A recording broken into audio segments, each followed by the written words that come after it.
Hello and welcome to Fox Williams's podcast, Forward Thinking. My name's Lucy Marlow and I'll be hosting today's chat, and I'm a partner who specialises in intellectual property. Now, this week's podcast is particularly special as it is part of the week-long celebrations for World IP Day. And this year, the theme of World IP Day is sport and embracing the innovation and creativity that we see in sport.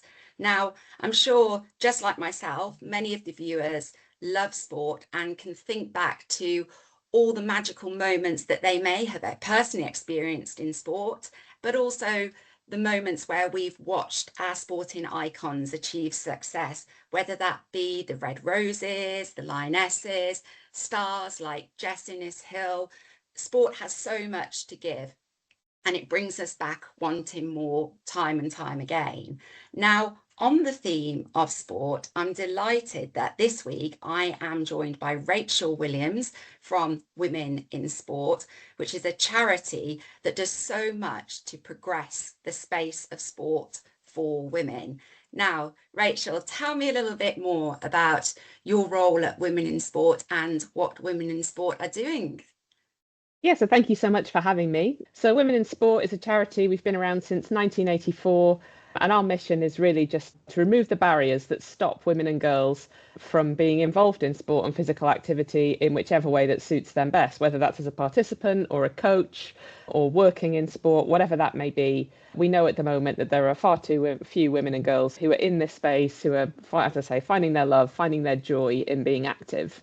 And my role at Women in Sport, I'm the Policy and Public Affairs Manager. So what that means is I spend a lot of time talking to politicians about sport, but I also spend a lot of time thinking about sport and physical activity and what Women in Sport's position on some of the big issues is, and how we can work with others in the sector to really drive the change for women and girls that we want to see, whether that's government, as I say, whether it's NGBs, whether it's sports councils, whether it's commercial partners, brands, whoever that may be.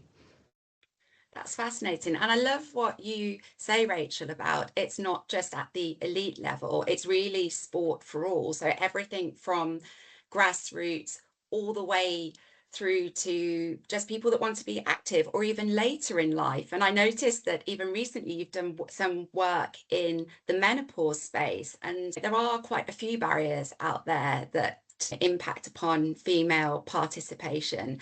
I just wonder if you could tell me a little bit more about what some of those barriers might be and the work that you're doing in that space. Yeah, absolutely. So Women in Sport isn't really interested in sport for sport's sake, if that makes sense. We're interested in it for the benefits that it brings. And that's why we are so committed to tackling those barriers, as you say. And there are loads of different barriers that get in women and girls' way, really. And so if you think right through a girl's life as she becomes a woman, when she's really young, gender stereotyping will tell her that sport isn't for her. That's really all too often the story that we're telling young girls. And we did some research a couple of years ago that showed that even when girls arrive at primary school, they're arriving with that kind of message inbuilt. And then the girl gets a little bit older, she gets to puberty, she starts her periods. Anyone who's ever been through them knows what that does to your desire to be active sometimes. So we really found that for teenage girls, there's a massive drop off at that point. 1.3 million girls who'd previously been in love with sport just stop when they get to secondary school, which is a horrific stat.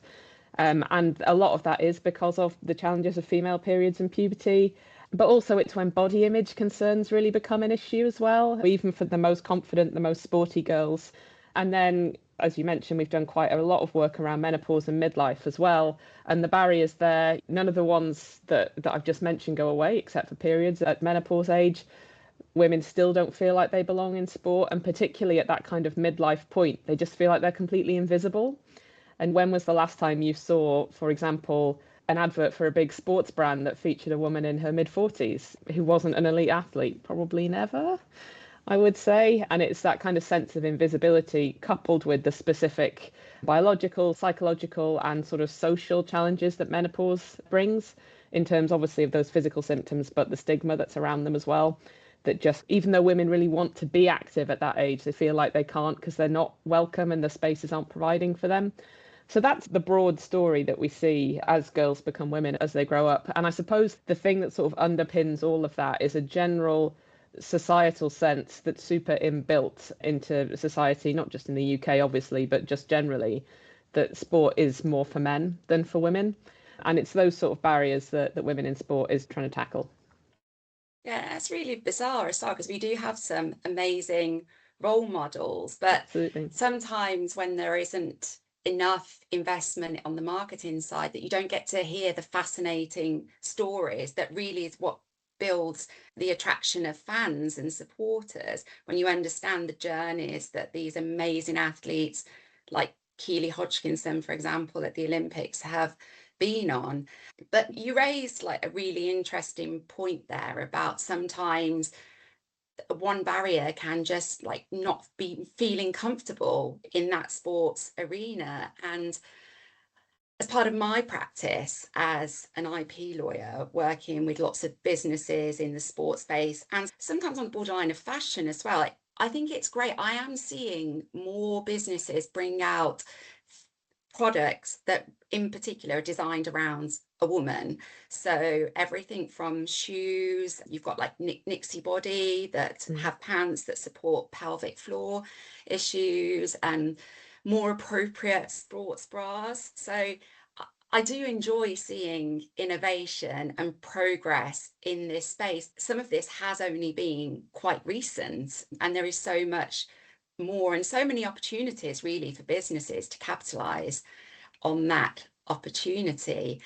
And for me, I suppose that also leads into a research point. But I was listening to a podcast this morning with Gabby Logan, and it was saying how such little research is actually done on women, and that feeds also into the point that if we're not understanding in enough detail the physiology of women's bodies, then how can we support an active lifestyle? So that's the little snippet that I've gained. But if you could tell me just a little bit more about the research that you're seeing in this space, like I'd be fascinated to hear. Yeah, it's a really big issue, or has traditionally been a really big issue for women in sport. There just isn't that research. I think it's something like 6% of sports research is done on women specifically. And your gender gaps in sports participation persist, but we are more than 6% of the sports population, if you like. And you see that reflected, as you say, across all levels. Football boots is an absolutely classic example of the fact that there are so few football boots that are specifically designed for women's feet. And we know that women's feet and men's feet are different. And we know that the way that women carry weight across their body is different to the way that men do. And the way that women run is different to the way that men run. So it feels like really just basic common sense that women should have a different fit of boot. But until the last few years, that just hasn't been the case. And I think what you've seen, not just in football by any means, but across the sports kit world, if I can put it like that, for too long, has just been shrink it and pink it when it comes to women. And women are not just small men. That is ultimately the point, and that is how we've too often been treated. And I think periods is a really interesting one to think of as well in this space, because obviously it affects all women and girls at all points in their life once their periods have started in puberty. And as you say, there are amazing companies out there now that are finally taking this seriously and actually investing in developing kit that really works for women at specific times of the month that just didn't exist maybe 5-10 years ago. And the fact that I could probably name off the top of my head about 6 different companies that are doing kind of sports specific period underwear is incredible when you think of where we were, as I say, even just 5 years ago. But there's definitely still more to do in this space, and particularly I think at the grassroots end. It's still a minority of girls that wear a sports bra for PE, for example. And some of that is to do with cost. Some of it is to do with the fact that sports bras are very rarely included on the mandatory kit list that has to be provided for kids in school. But it's also to do with a lack of knowledge. Speaking personally, I wasn't aware of the full range of kind of potential damage I was doing to my body by not wearing a high enough support sports bra for running, really until I started working at Women in Sport, which is ridiculous given I was in my late 30s at that point. And that's the other side of this. The tech development is great. And the fact that we are seeing more advanced sports bras. We're seeing sports bras coming out at different price points, albeit they are still quite expensive certainly for the higher support ones. But it's also the education side of this that we need to crack as well, and that really does start at school. No, I absolutely agree. Did you actually go to, was it called Style of Her Own? The pop-up shop on Yeah. Regent Street, where it was amazing how they brought together so many brands that are bringing new products to the market to meet these Mm. needs. And the fact that it was also pretty cool. There Yeah. was like a basketball, football pitch within the actual space on Regent Street. Kids could, you or your children could have enjoyed those facilities whilst you wander around and learn more about the products that are on offer to support being active. So I just wondered, another important piece in terms of raising the profile of women's sport is basically attracting more eyes to women's sport, and that commercial piece really there, and attracting sponsorship. And I had a brief look at some of the stats around this before we caught up today, and I could see that women's sport attracts 3 billion US dollars in global revenue, which is a massive increase, like 340% from 2022. So that is progress, but also the fact that there's a real need or opportunity there for brands to engage in women's sports, as apparently around 30% of women's sports fans engage more with the actual sponsors. So I wondered if you could just tell me a little bit more about what you're seeing there on the sports sponsorship piece and what women in sport do in that space. Yeah, so to be completely upfront, it's not an area that we focus loads on. Our friends over at Women's Sport Trust are the ones who really do the cutting edge research in this. But I can certainly speak to some of the points around visibility, and obviously brands are part of that. And I think what you're seeing in terms of those brand partnerships at the moment that are really interesting are the fact that women's sport is seen as a marketable commodity, number one, which it wasn't being seen as, again, even as recently, maybe as 5, 6 years ago. And also the types of brands that are getting involved, I think, are really interesting as well. It's not just the traditional brands that you see already in getting involved in men's sport. It is new brands that are stepping in specifically to sponsor women's sport. So Metrobank, I think, is a really interesting example, who do loads around women's cricket. We've partnered with them as well to do a couple of pieces of research, and they are very clear that they want to be involved in women's cricket, not just cricket. And that for them is part of their sort of corporate social responsibility piece for sure, but it's also because they recognise the power of women's sport to reach communities that they want to reach, not just from a business point of view, but just from a kind of a social good point of view. So I think they're really interesting. I think visibility generally is quite an interesting one as well, if you think about media too. And obviously coverage of women's sport is going up, which is great. And we are seeing more and more different women's sports getting coverage that maybe weren't a few years ago. So the Netball Super League, for example, the broadcast deals that they've managed to strike in the past couple of years are fantastic. Again, there's still a way to go for sure. So finding a regular broadcast slot for the WSL, for example, that actually works for its audience is still a challenge. And we've had a parliamentary select committee literally today calling for the 3 p.m. block to be removed or 3 p.m. on a Saturday, block to be removed to allow women's games to be shown in that spot, which men's games can't. But I think the other thing is we do need to recognise that visibility can be a bit of a double-edged sword sometimes as well. Research that we've done this year shows that fewer girls are now dreaming of reaching the top in sport than were in sort of 2020. And I'm not going to pretend it's the only reason by any means, but one of the reasons for that is that they are seeing some of the kickback that women's sport is now having, and they don't really want to engage with that, which I think is a real shame when women's sport is in such an amazing growth space. But I think that just shows that it's always more complicated than the headline picture suggests. But for all that, that should not be a reason for partnerships not to flourish in women's sport, particularly given, as you say, the number of eyes that are on it now, the number of broadcast hours it's getting, the amount of clicks it's getting on socials, particularly your newer platforms like TikTok. I think it's the WNBA in particular that is absolutely huge on TikTok.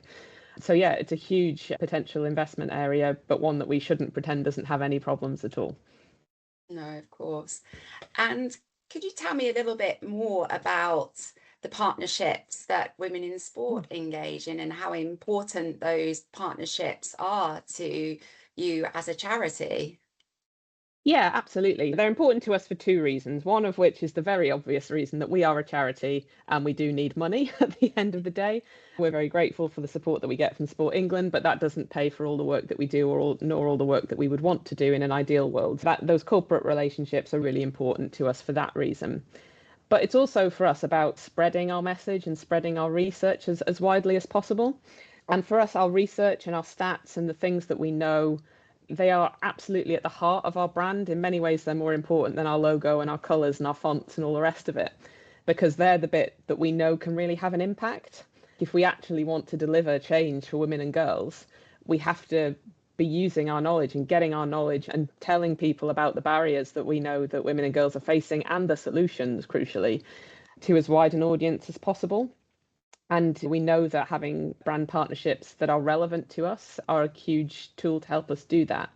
And I suppose for us, when we think about the partnerships that we have and the ones that we pursue, we always want to partner with brands that genuinely believe in what we're doing. We're not interested in just slapping our logo on something and getting 10%. That's not how we operate at all. It really is about driving social change. Mentor Bank, I've mentioned already, are a great example. We've worked with Vitality as well, who are very similarly committed. You can see across the other partnerships they have how committed they are to sport and to grassroots sport in particular, given their partnerships with people like Parkrun and that sort of thing. And that's really what we're looking for. Are you genuinely committed to improving the world for women and girls? And do you actually care about sport? Those are the kind of things that we really look for when we're thinking about our corporate partnerships. That's really interesting because as an IP lawyer, I often work on and have seen sponsorship agreements, and that piece around like an alignment of value is so important with finding the right partner and equally making sure that I know, for example, on the IP theme that you have a trademark and making sure that We do. they use your brand in the way that you want them to. All of these things are so important in those agreements to make them a truly successful partnership where you learn from one another as well. But just moving on onto the theme of male allyship, Mhm. personally, as a female lawyer in IP, working in sport, I have been fortunate to have met many men that have supported my career and opened doors for me. But can you just tell me a little bit about your experience, either personally or the charities Mm. in this space? Yeah, so for us, we did a piece of research around primary school age boys a couple of years ago, which was the companion piece to the one I've already mentioned, looking at the similar age girls. And that was the first time we'd ever done any specific research into men and boys. And the findings from it were fascinating and incredibly useful to us in the rest of our work. And what they really showed was the flip side of the coin, if you like, to the primary school age girls research. So it showed the impact that gender stereotyping was having on boys and where they were getting that from. And in sport, for them, in some ways, gender stereotyping was good because it was saying that sport was really important and they should be encouraged and all the rest of it. But equally, if you're a boy who isn't good at sport and not good at football in particular, then that's a real problem for you, bluntly. And it's a real kind of stain, I guess, in some ways on your masculinity, which obviously is not where sport should be at all. So, coming off the back of that research, we've actually just started doing a much bigger piece of research into men and boys' attitudes to women's sport, which I think is just going in the field literally as I'm speaking. And what we're really hoping to do with that is to, similar to what we do in all of our research, is to find those barriers. And I think for us, this working in the male allyship space is becoming increasingly important. We had a 40th anniversary conference a couple of years ago, and one of the things we were really keen to do and did was to make sure that the stage was 50-50, so that there were as many men as women on that stage. For us, it is about now recognizing that we're not going to go any further, either as a movement for social change or for women's sport as a business, if we are not bringing men with us. We do need to be thinking about how we work with men to promote women's sport, to improve it, to deliver change for women's sport, but also just how we bring men with us to be fans of women's sport, because women have been fans of men's sport for a very long time. And now that women's sport is starting to get the same level of profile, we need to see the same thing happening. And we are in lots and lots of cases. If you go to a Lionesses game or any other home nations women's football team game, you will see there'll be men, there'll be boys, there'll be families, there's all of that kind of thing. It's a really mixed vibe. And that's, I think, what we want to preserve in women's sport, and that sense of it's for everyone. Yeah, that's what we're thinking at the moment around men and boys. And I should say there are a lot of amazing men within sport who really get this and who are working as hard as any woman to achieve the sort of change that we want to see. So it's definitely there within the sport industry as well. Yeah, I was actually at that event. I was really fortunate. And I remember Brian Moore, the rugby legend, was speaking the joys of women's sport. And it really does have so much to offer. And also just on the professional side, there are so many female professionals in sport that we can look up to. Like we mentioned Gabby Logan, but back in the day, there weren't many football presenters who were female that I can recall. You've got all these professionals in sport that we have achieved great success that we can look up to. But just one further question, which is, as you look at sport for women at the moment, obviously that we've touched on the inclusivity and the fact that women's bodies are different. But there's also just a general health piece there, which is the importance of some of the tech that's out there that can enable people to enjoy sport through understanding their bodies better. For example, when I went through pregnancy, I used the Jess Ennis Hill app, which guides you through exercise, and it's information like that is becoming more accessible. There's more people coming out talking about their experiences, like Mary Kane, who suffered from REDS, relative energy deficiency, Bobby Clay, that had injuries as a result of her nutrition and quite being very active, but just for women to understand their bodies so they exercise at the right points in their cycle. Tell me a little bit about the progress that you're seeing in that space. I think just the fact that literally any of this exists is progress, to be honest. Yeah. Because as I say, it's been so long that we've just ignored female physiology completely from the sports space, really. So yeah, I think you're absolutely right. There are so many kind of apps that can help support women with this. I think what I personally think is one of the biggest steps forward in this sort of space is that it doesn't have to be a specific app about exercising when you're pregnant anymore. It's just built into a lot of the mainstream platforms. For example, I know Peloton does pre and postnatal classes as part of its offering, which it didn't do a few years ago, which is great.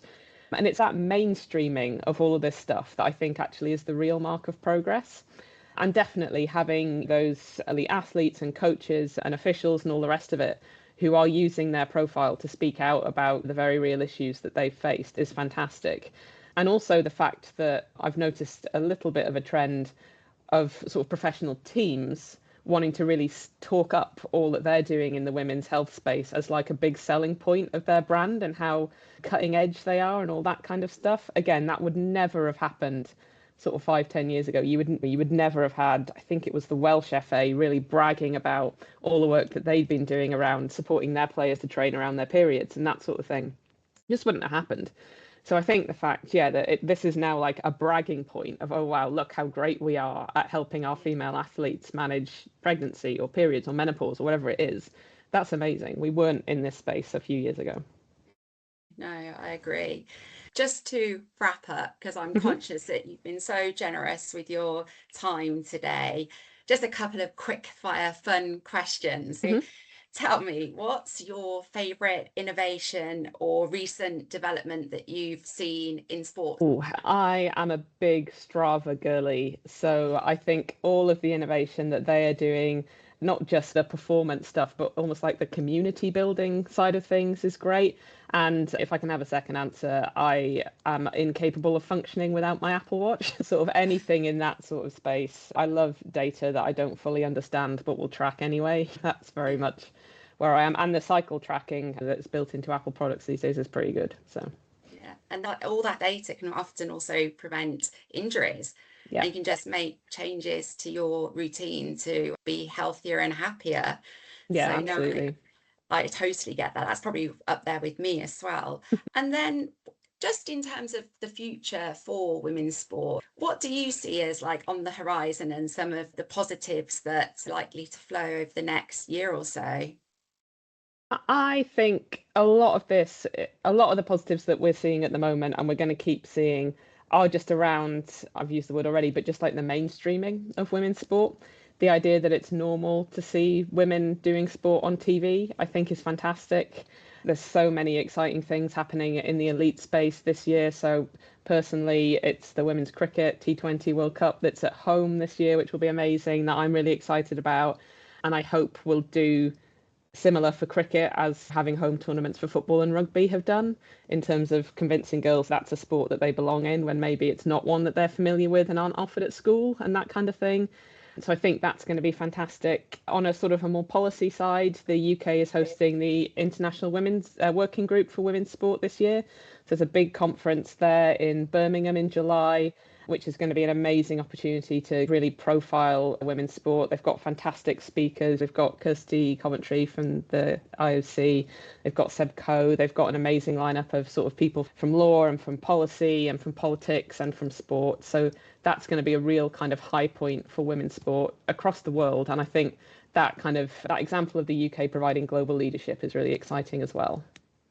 Oh, that's really exciting. We've got a summer of fun sport ahead and Absolutely. more progress in this space. Look, thank you so much, Rachel, for joining me on today's podcast. And I look forward to catching up again soon. Yeah, Thank you. fantastic. Thanks so much for having me.